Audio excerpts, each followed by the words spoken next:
What about God's law? God's law used to be seen from the Catholic perspective for many centuries in the Western world as coming from God's heart for our good, so we can live out our relationships well. And now no one wants to hear anything about moral law. I don't want anything to do with morality and laws. These are impositions, restrictions upon me.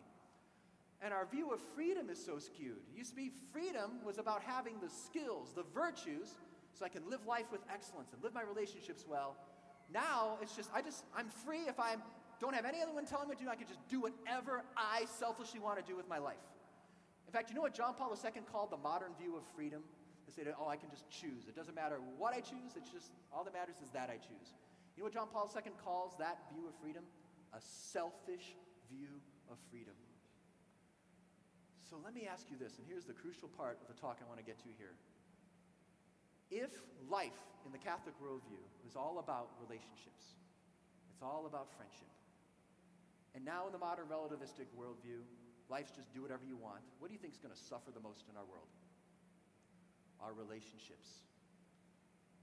The relativism of the 60s and the 70s promised, things will be so much better, life will be better, we'll have better relationships because we're not following the patterns of our parents or the rules of the church or of tradition. We're just going to express ourselves and be authentic and do what we want, and because we're being ourselves, our relationships will be better, we'll be sincere and authentic. But we've seen over the last several decades the isolation, the loneliness, the brokenness and hurt so many of us have experienced in our relationships. Cardinal Ratzinger, before he was Pope, spoke about this age of moral confusion, and he says, in this era, we have lost the art of living. We don't know how to live life well. I meet so many young people like you who come up and say, hey, I want to be a good Christian man, or I want to be a good woman, and what does that mean?